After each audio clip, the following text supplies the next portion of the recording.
So guys let's continue with factory design pattern. Last video के अंदर हमने singleton design pattern को cover किया था। अगर वो वीडियो आपने नहीं देखी तो जल्दी से जाकर वो वीडियो देख लें, ठीक है, ताकि आपको सिंगलटन डिज़ाइन पैटर्न भी क्लियर हो जाए। उसके बाद नेक्स्ट आता है हमारे पास फैक्ट्री डिज़ाइन पैटर्न। सबसे पहले हम फैक्ट्री डिज़ाइन पैटर्न का जो बेसिक सिंटैक्स है वो देख लेते हैं, ठीक है। हम सबसे पहले एक एब्स्ट्रैक्ट क्लास क्रिएट करते हैं। फैक्ट्री डिज़ाइन पैटर्न के अंदर हमने क्या करना है, हमारा at the end main goal ये है कि हम कंडीशनल बेस क्लास के ऑब्जेक्ट्स क्रिएट करें, ठीक है। लाइक कंडीशन ए के अंदर ए ऑब्जेक्ट क्रिएट हो रहा है, कंडीशन बी के अंदर बी ऑब्जेक्ट क्रिएट हो रहा है, ठीक है। ये देख रहे हैं आप, कंडीशनल बेस हमारे पास ऑब्जेक्ट क्रिएट हो रहा है। इसके लिए हम सबसे पहले अपनी जो है एक एब्स्ट्रैक्ट क्लास क्रिएट कर लेते हैं। फिर हम जो अपनी सब क्लासेस होती है ना, ठीक है, उनको हम उस अपनी एब्स्ट्रैक्ट क्लास से एक्सटेंड कर लेते हैं और उसके बाद फैक्ट्री के अंदर हम कंडीशन लगाकर जोन सी भी क्लास हम रिटर्न करना चाहें वो फैक्ट्री में से एट द एंड रिटर्न कर देते हैं, ठीक है। एब्स्ट्रैक्ट क्लास आपको पता है वो क्लासेस होती हैं जिनका हम ऑब्जेक्ट नहीं क्रिएट कर सकते, जिनको जस्ट हम एक्सटेंड करके यूज करते हैं, ठीक है, अपनी क्लासेस के अंदर इनहेरिटेंस के जरिए। तो इसकी अब एक प्रैक्टिकल एग्जांपल देखते हैं तो आपको इसके सारे सिनेरियोज क्लियर हो जाएंगे, ठीक है। अब एग्जांपल हमारे पास क्या होगी कि get different URLs from debug and release mode from a class, ठीक है। हमने एक क्लास क्रिएट करनी है जिसके जो डिबग मोड के यूआरएल्स होंगे वो अलहदा होंगे, रिलीज मोड के यूआरएल जो होंगे वो अलहदा होंगे, ठीक है। ये चेक बेस हम ऑब्जेक्ट क्रिएट करेंगे, ठीक है। तो सबसे पहले हम अपनी एक एब्स्ट्रैक्ट क्लास बना लेते हैं, एब्स्ट्रैक्ट क्लास यूआरएल्स, ठीक है। यूआरएल्स की एक एब्स्ट्रैक्ट क्लास होगी। इसके अंदर हम एक बेस यूआरएल ले लेते हैं, ठीक है। आपको पता है बेस यूआरएल तो सेम रहता है ना, उसके बाद जो एंड पॉइंट्स होते हैं वो हमारे चेंज होते रहते हैं। तो सबसे पहले हम अपना एक बेस यूआरएल यहाँ पे अंडरस्टैंडिंग के लिए ले लेते हैं, final string base URL equal है www.url.com, ठीक है व्यूअर्स। ये हम जस्ट अपनी अंडरस्टैंडिंग के लिए हमने एक बेस यूआरएल क्रिएट कर लिया। उसके बाद हम यहाँ पर एक एब्स्ट्रैक्ट फंक्शन बना लेते हैं, एब्स्ट्रैक्ट स्ट्रिंग गेट यूआरएल। ये क्या करेगा, ये जो फंक्शन होगा ना ये हम अपनी इनहेरिटेड क्लासेस के अंदर इसको यूज करेंगे, ठीक है। और इसके अंदर जो है ना हम यूआरएल रिटर्न करवा लेंगे। एब्स्ट्रैक्ट फंक्शन आपको पता है कौन सा फंक्शन होता है, जो हम इनहेरिट करके अपनी क्लासेस के अंदर यूज कर लेते हैं, ठीक है। अगर मैं साथ में एब्स्ट्रैक्ट लगा दूंगा तो मुझे यहाँ पर इसकी बॉडी डिफाइन करने की जरूरत नहीं है, ठीक है। मैं इनहेरिटेड क्लासेस के अंदर इसको यूज कर लूंगा। क्लास डीबग यूआरएल, ठीक है। एक हमने डीबग यूआरएल्स की क्लास बना ली जो ये डीबग यूआरएल्स को जो है वो रिटर्न करेगी। इसको हम इनहेरिट करवा लेते हैं यूआरएल से, ठीक है व्यूअर्स। उसके बाद एक और हम क्लास क्रिएट करते हैं जो कि होगी रिलीज यूआरएल्स की। ये क्लास जो है हमारे रिलीज के यूआरएल्स हमें रिटर्न करेगी। तो व्यूअर्स अभी हमें ये एरर क्या दे रहा है, कह रहा है कि आपके पास कोई ऐसा फंक्शन है जो आपने अभी तक इनहेरिट नहीं किया, उसको इनहेरिट करें। तो मैं इसको इम्प्लीमेंट कर लेता हूँ अपने पास। ये देखें, ठीक है, ये गेट यूआरएल का फंक्शन हमारे पास ओवरराइड हो गया। उसी तरह से यहाँ पर ये दोनों क्लासेस के अंदर गेट यूआरएल का फंक्शन ओवरराइड हो गया, ठीक है व्यूअर्स। अब इसके अंदर हम सिंपली यूआरएल अपना रिटर्न करवा देते हैं। यूआरएल जो हमारा बेस यूआरएल है, ठीक है, उसी को हम अपनी इनहेरिटेड क्लास के अंदर यूज करके प्लस यहाँ पर हम रिटर्न करा लेते हैं डीबग। ये हमने एंड पॉइंट चेंज कर दिया, ये डीबग का होगा। और इसी तरह से रिटर्न करवा लेते हैं base URL with release and point, ठीक है व्यूअर्स। अब ये क्लास क्या करेगी, ये डीबग यूआरएल रिटर्न करेगी, ये रिलीज यूआरएल रिटर्न करेगी। इसके बाद अब हम एक फैक्ट्री बना लेते हैं, ठीक है। सिंटैक्स के अंदर आपने देखा था ना, फैक्ट्री के अंदर हमने क्या किया था कि चेक बेस हमने काम किया था कि अगर ये केस है तो ये ऑब्जेक्ट क्रिएट हो, ये केस है तो ये ऑब्जेक्ट क्रिएट हो।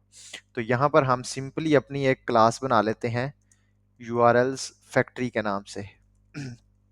ये क्या करेगी फैक्ट्री, फैक्ट्री हमें अपनी जो है वो कंडीशनल बेस ऑब्जेक्ट क्रिएट कर रहे हैं। हम फैक्ट्री को कहेंगे कि भाई मुझे ये यूआरएल्स की जो है क्लास चाहिए, इस जो मैं कंडीशन इसको बताऊंगा वो मुझे वो रिटर्न फैक्ट्री मुझे बना के दे देगी, ठीक है। ये फैक्ट्री डिजाइन पैटर्न की बेसिक एनोलॉजी है। इसके अंदर हम क्या करते हैं, एक स्टैटिक टाइप का वेरिएबल बना लेते हैं जो कि पब्लिक होगा और ये इसकी रिटर्न टाइप क्या होगी, यूआरएल्स, ठीक है व्यूअर्स। गेट इंस्टेंस, ये हमारे फंक्शन का नाम होगा। ये यूआरएल्स क्यों है? हमें पता है एट द एंड जो हमारी जो क्लासेस हैं वो यूआरएल से ही इनहेरिट हुई हैं, ठीक है। तो हमने यहाँ पे जो है वो दोनों क्लासेस की जो इनहेरिटेंस है वो यूआरएल से की हुई है, तो हम यूआरएल्स ही रिटर्न करेंगे इफ यहाँ पर हम एक टाइप का पैरामीटर ले लेते हैं, टाइप, ठीक है व्यूअर्स। अगर तो टाइप इक्वल है डीबग के तो एक रिटर्न करे new URL create, new class create करके क्लास का इंस्टेंस डीबग यूआरएल्स, ठीक है।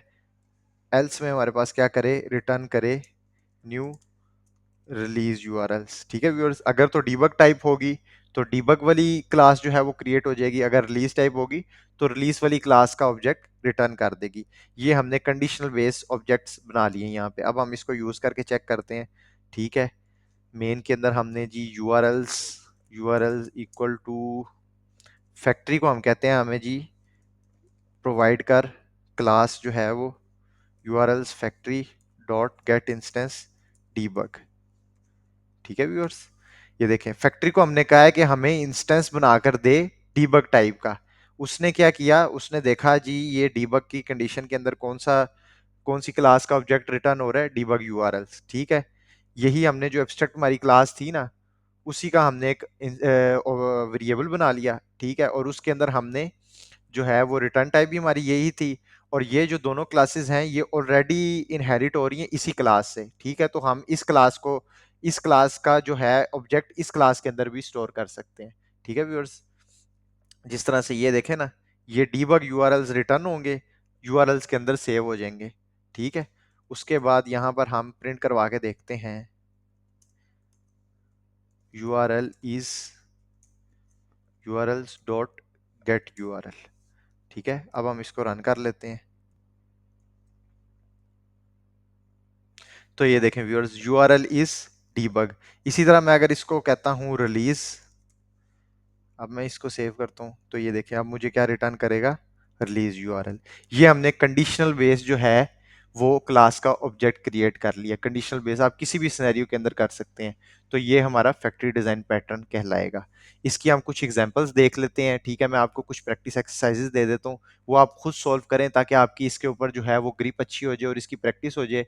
और उसके अलावा अगर आपको कोई भी कंफ्यूजन होती है तो कमेंट में आप जो है वो मुझसे उससे रिलेटेड कोई भी क्वेश्चन पूछ सकते हैं। और आप अपना आंसर भी चाहें तो मुझे कमेंट में दिखा सकते हैं कि आपने क्या लॉजिक बनाई है उसको सॉल्व करने की, उस एक्सरसाइज को।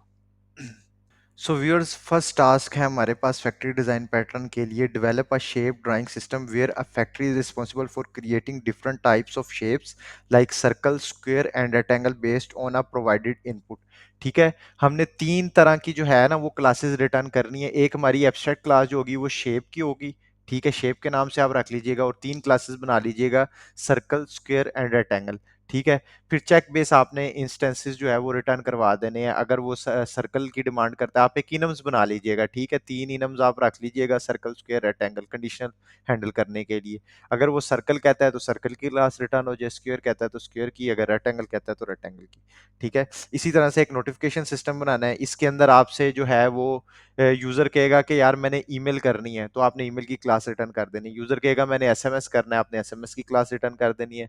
और सेम फॉर पुश नोटिफिकेशन। इसी तरह से व्हीकल फैक्ट्री की जो है वो आपने क्लास बना लेनी है, ठीक है। व्हीकल की आपकी मेन क्लास होगी जिसको आपने एब्स्ट्रैक्ट बना लेना है। फिर कार, बाइक, ट्रक, तीन क्लासेस होंगी जो कि इसी से एक्सटेंड कर रही होंगी, और उसके अंदर भी जो है जो भी फंक्शंस और ये चीज़ें सारी होंगी, रिक्वायरमेंट्स ये आपने फुलफिल कर लेनी है, ठीक है। इसी तरह से, और ये नीचे मैंने आपको सिंटैक्स और कोड भी इसी के अंदर अटैच कर दिए, ये इसका लिंक आपको डिस्क्रिप्शन में मिल जाएगा। इसको सॉल्व करें और अपनी अच्छी जितनी हो सके ग्रिप इस डिज़ाइन पैटर्न के ऊपर कर लें। ओके।